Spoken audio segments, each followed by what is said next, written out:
बैठक की बात करते हैं। आज बीजेपी संसदीय दल की बैठक दिल्ली में होने वाली है। इस बैठक में नरेंद्र मोदी को औपचारिक तौर पर नेता चुन लिया जाएगा। बैठक में संभावित मंत्रिमंडल पर भी चर्चा होगी। बीजेपी और उसके सहयोगी दलों की भी आज दिल्ली में बैठक होने वाली थी। माना जा रहा है कि आज की बैठक में नरेंद्र मोदी को एनडीए का नेता चुना जाएगा। साथ ही कि मोदी प्रधानमंत्री बनने के साथ साथ गठबंधन के भी बॉस होंगे ताकि सरकार और गठबंधन का काम सुचारू रूप से चलता रहे। आज राष्ट्रपति से मिलकर नरेंद्र मोदी सरकार बनाने का दावा पेश करेंगे। हालांकि भावी प्रधानमंत्री नरेंद्र मोदी के शपथ ग्रहण को लेकर तारीख पर अभी भी सस्पेंस बना हुआ है। सूत्रों से खबर है कि 23, 24 या फिर 25 मई को राष्ट्रपति भवन में मोदी सरकार का शपथ ग्रहण समारोह हो सकता है। बताया जा रहा है कि मोदी के साथ कम से कम 12 और अधिकतम 20 मंत्री भी शपथ ले सकते हैं। अगर सुबह का वक्त हुआ तो शपथ ग्रहण राष्ट्रपति भवन में प्रांगण में होगी, जिसमें 2 से 2,500 गेस्ट आएंगे। ये भी खबर है कि अगर मोदी सरकार के शपथ ग्रहण का वक्त दोपहर के बाद रखा गया तो शपथ ग्रहण खुले प्रांगण में नहीं होगा और मेहमानों की संख्या भी करीब 300 तक ही सीमित कर दी जाएगी। बीजेपी की वरिष्ठ नेता सुषमा स्वराज ने दिल्ली में भावी पीएम नरेंद्र मोदी और बीजेपी अध्यक्ष राजनाथ सिंह से मुलाकात की। सुषमा पहले राजनाथ सिंह से मिलने उनके घर पहुंची, उसके बाद वो मोदी से मुलाकात करने गुजरात भवन गई। दिल्ली में नई सरकार के गठन को लेकर बीजेपी नेताओं के बीच मुलाकातों का दौर जारी है। दिल्ली में अरुण जेटली और अमित शाह ने भावी पीएम नरेंद्र मोदी से मुलाकात की। गुजरात भवन में तीनों की मुलाकात हुई।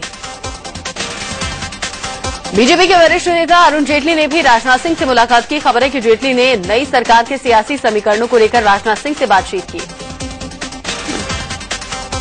बागपत से अजित सिंह को हराने वाले बीजेपी नेता सत्यपाल सिंह और शहनवाज हुसैन ने भी राजनाथ सिंह से मुलाकात की। दिल्ली में दोनों राजनाथ सिंह से मिलने उनके आवास पर पहुंचे। महाराष्ट्र से बीजेपी नेता प्रकाश जावड़ेकर और गोपीनाथ मुंडे ने भी बीजेपी अध्यक्ष राजनाथ सिंह से मुलाकात की। दोनों दिल्ली में राजनाथ सिंह से मिलने के लिए उनके आवास पर पहुंचे।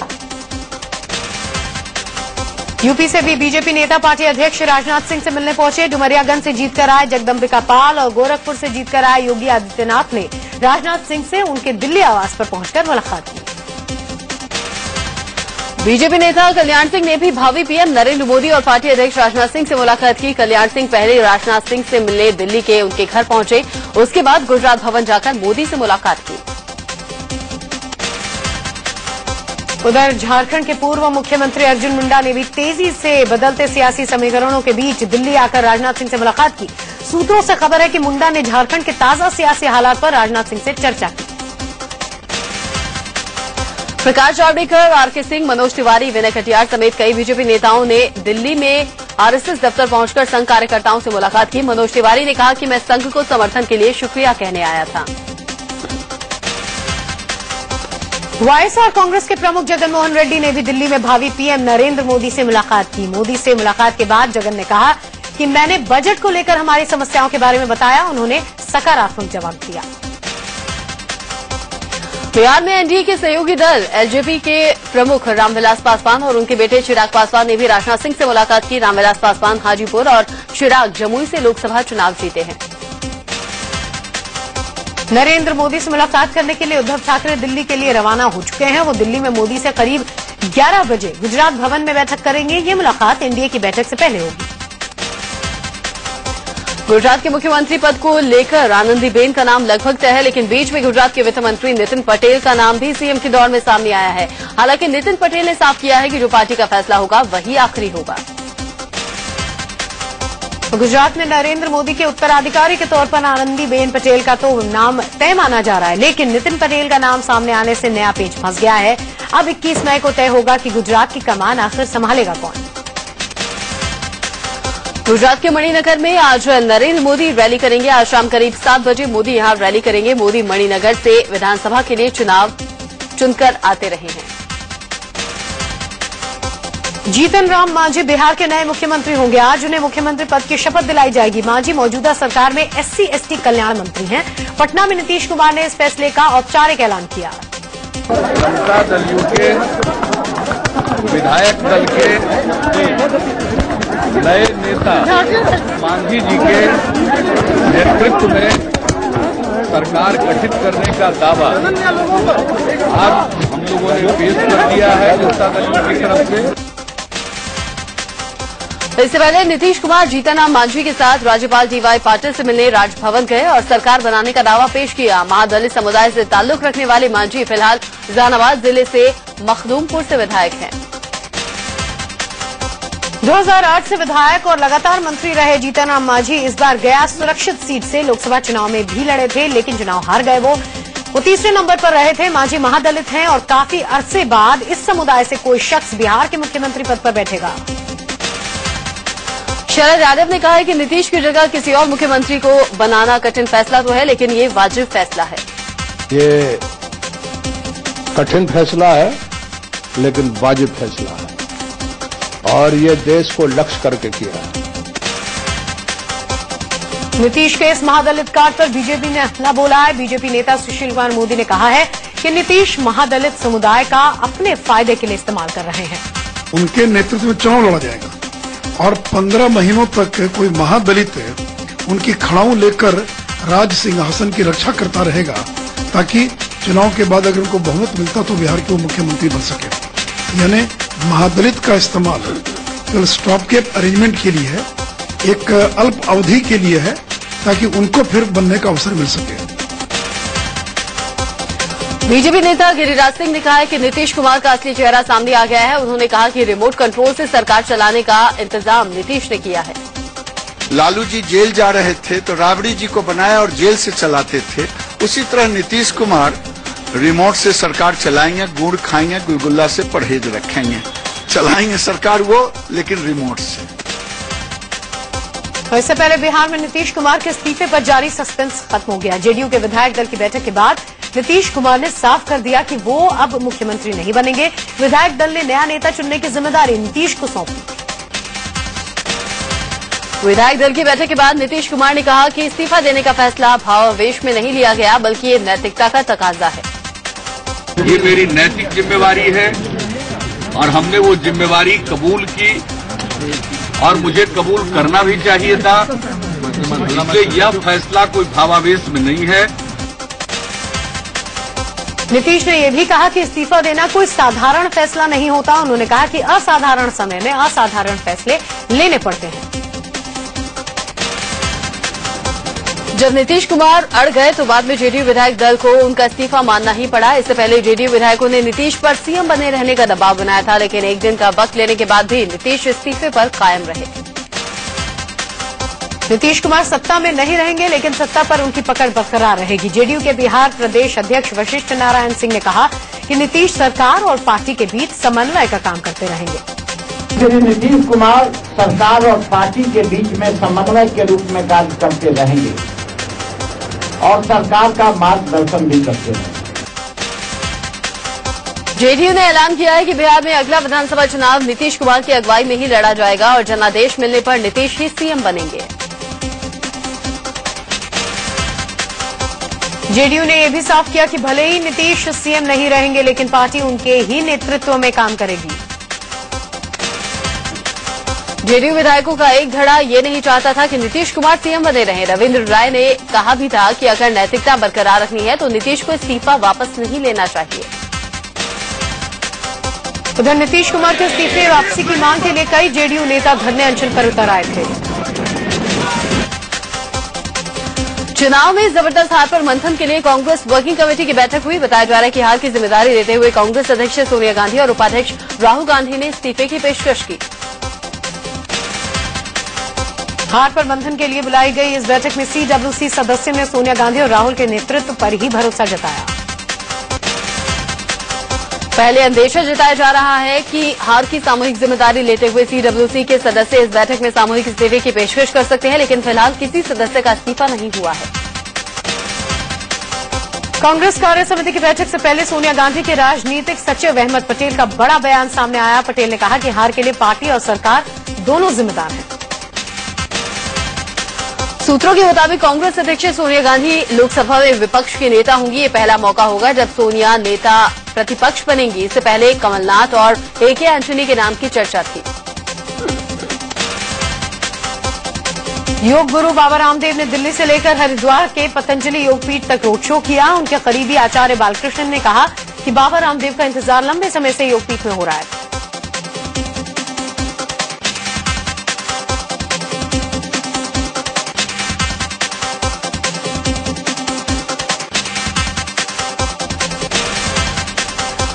पतंजलि योगपीठ पहुंचने के बाद हरिद्वार में योग गुरु बाबा रामदेव ने हर की पौड़ी घाट पर गंगा आरती की। इस दौरान गंगा किनारे श्रद्धालुओं का तांता लगा रहा।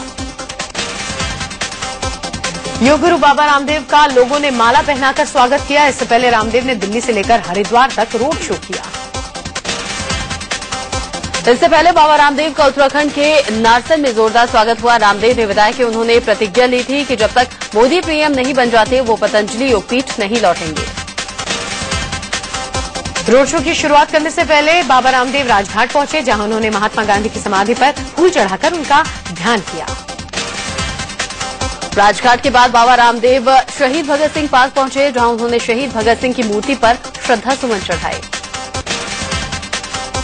प्रियंका गांधी ने कॉर्पोरेट मंत्रालय के सामने पूछताछ में कबूल लिया है कि उन्होंने डिन यानी कि डायरेक्टर आइडेंटिफिकेशन नंबर के लिए एक से ज्यादा आवेदन किया था। उन्होंने कहा कि ये गैर इरादतन गलती थी।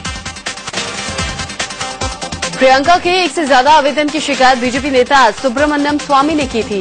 इसमें उन्होंने पी चिदम्बरम के बेटे कार्ति चिदम्बरम का नाम भी लिया था।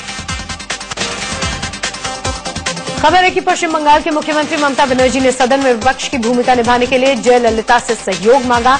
ममता ने प्रस्ताव रखा था कि टीएमसी और एआईएडीएमके मिलकर सदन में विपक्ष बनाए, लेकिन जयललिता ने ममता के इस प्रस्ताव को नकार दिया। दिल्ली में सरकार बनाने को लेकर आम आदमी पार्टी में फूट की खबर है। सूत्र बताते हैं कि पार्टी के राजनीतिक मामलों की समिति दिल्ली में दोबारा सरकार बनाने को लेकर दो खेमों में बंट गई है। दिल्ली के विधायक विनोद कुमार बिन्नी ने किरण बेदी को सीएम बनाने का प्रस्ताव रखा है। लोकसभा चुनावों में खाता भी नहीं खुलने वाली बीएसपी आज हार की समीक्षा करेगी। हार की समीक्षा के लिए बीएसपी आज बैठक करने वाली है। उत्तर प्रदेश में समाजवादी पार्टी की हुई करारी हार के बाद पार्टी ने मंथन किया। पार्टी सुप्रीमो मुलायम सिंह यादव ने सभी प्रत्याशियों को बुलाकर चर्चा की। हालांकि इस मंथन में कुछ खास नहीं निकला। उत्तराखंड की हरीश रावत सरकार ने कैबिनेट मंत्री अमृता रावत की मंत्री पद से छुट्टी कर दी है। अमृता को बर्खास्त कर उनकी जगह निर्दलीय विधायक दिनेश धनई को शपथ दिलाई गई है।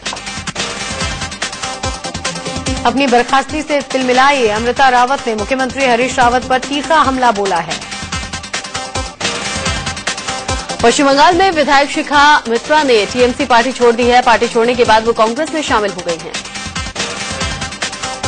पूर्व केंद्रीय मंत्री विनोद शर्मा आज हरियाणा के जिंद में 3 जगहों पर लोक सेवा पंचायत के दफ्तरों का उद्घाटन करेंगे। ये दफ्तर जिंद, सफीदों और नरवाना में खोले जाएंगे। प्रधानमंत्री की कुर्सी संभालने के बाद नरेंद्र मोदी दिल्ली की तर्ज पर अपने संसदीय क्षेत्र वाराणसी में मिनी पीएमओ बना सकते हैं। कहा जा रहा है कि ये मिनी पीएमओ वाराणसी के लिए मोदी के प्लान को अंजाम तक पहुंचाएगा। बीजेपी सूत्रों की माने तो मोदी की एक पूरी टीम वाराणसी में मौजूद होगी, जो उनके हर प्लान को अंजाम तक पहुंचाएगी। बीजेपी के अंदरूनी सूत्रों के मुताबिक मोदी के इस मिनी ऑफिस के लिए बिल्डिंग भी ढूंढ ली गई है। सिगरा में बीजेपी के चुनाव कार्यालय को इसके लिए चुना गया है। एमपी के मुख्यमंत्री शिवराज सिंह चौहान ने कहा है कि नरेंद्र मोदी के पीएम बनते ही उनके प्रदेश के रुके हुए विकास काम तेजी से पूरे हो जाएंगे। आगरा में 21 नवंबर को नरेंद्र मोदी शंखनाद रैली में जिस कुर्सी पर बैठे थे, अब कुर्सी के मालिक उस कुर्सी को मोदी के शपथ ग्रहण समारोह में उन्हें भेंट करना चाहते हैं। अरुणाचल में दूसरी बार नबाम तुकी ने सीएम पद की शपथ ली है। नबाम तुकी को अरुणाचल के राज्यपाल निर्भय शर्मा ने शपथ दिलाई। शपथ समारोह में नवनिर्वाचित कांग्रेस विधायक और अरुणाचल प्रदेश कांग्रेस समिति के अध्यक्ष मुकुट मिथी मौजूद रहे। शपथ ग्रहण समारोह के बाद सीएम नबाम तुकी ने अरुणाचल के विकास को अपनी प्राथमिकता बताया। नबाम तुकी ने कहा कि उनकी सरकार राज्य के युवाओं को रोजगार देने के लिए काम करेगी, साथ ही रोड और टेलीकम्युनिकेशन में भी सुधार किया जाएगा। The proposals which is undergoing under like Trans Arunachal Highway and highways that shall be completed in time manner, and also I have made commitment for the employment generations to the youths, and also I have made commitment for the employment generations to the youths. पूर्व मुख्यमंत्री ND Tiwari और उज्ज्वला शर्मा ने अपनी शादी का registration करा लिया है। पिछले हफ्ते बुधवार को एनडी तिवारी और उज्ज्वला शर्मा ने लखनऊ के हिंदू रीति रिवाज के साथ 7 फेरे लिए थे। सुप्रीम कोर्ट ने सुब्रत राय को फिर झटका लगा है। सुप्रीम कोर्ट ने सहारा समूह की उस याचिका को खारिज कर दिया है जिसमें उन्हें तिहाड़ से निकालकर लखनऊ में नजरबंद रखने की मांग की गई थी। सुप्रीम कोर्ट ने बलात्कार के आरोप में जेल में बंद तरुण तेजपाल को 3 सप्ताह की अंतरिम जमानत दे दी। कानूनी प्रक्रिया में देरी की वजह से काफी देर बाद तेजपाल अपनी मां के अंतिम संस्कार में पहुंच पाए। आसाराम की जमानत अर्जी पर सुनवाई सुप्रीम कोर्ट में चल गई है। अब सुनवाई 3 जुलाई को होगी।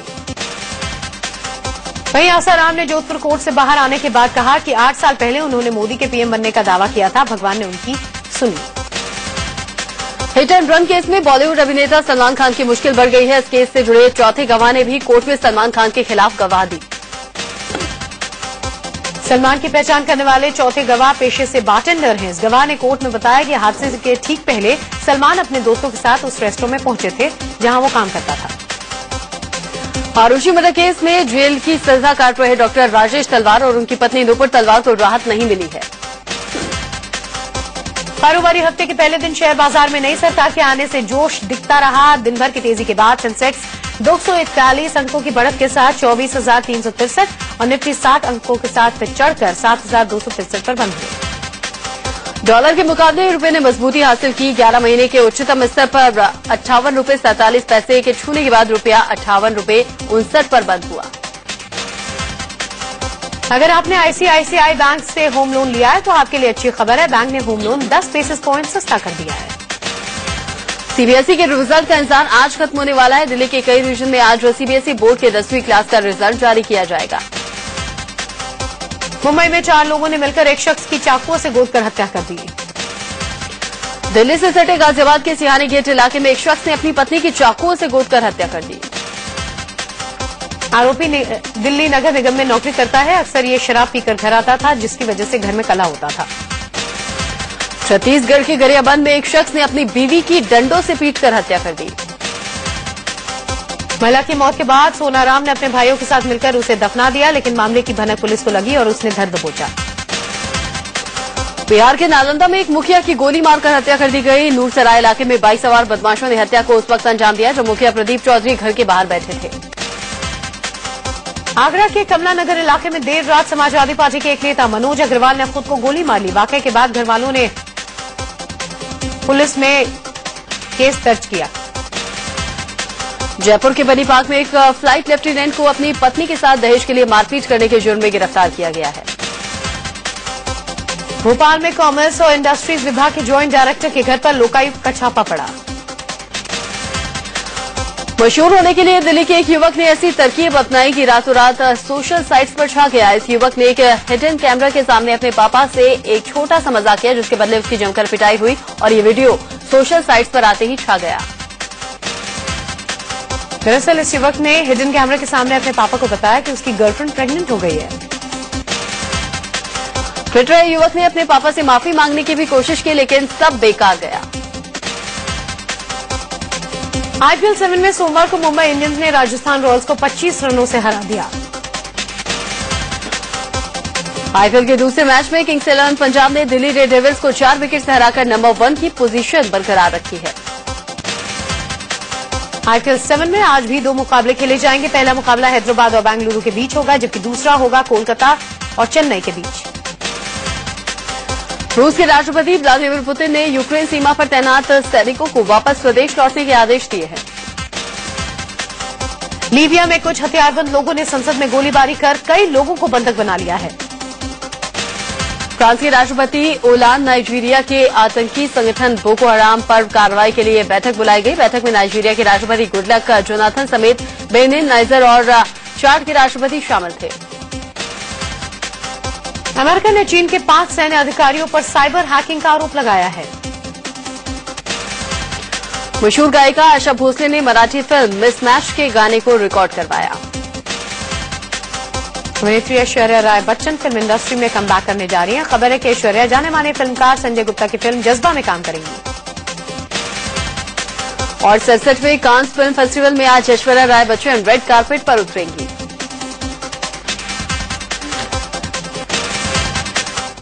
इसी के साथ फिलहाल सुपरफास्ट 100 में इतना ही। इंडिया न्यूज पर खबरें जारी हैं।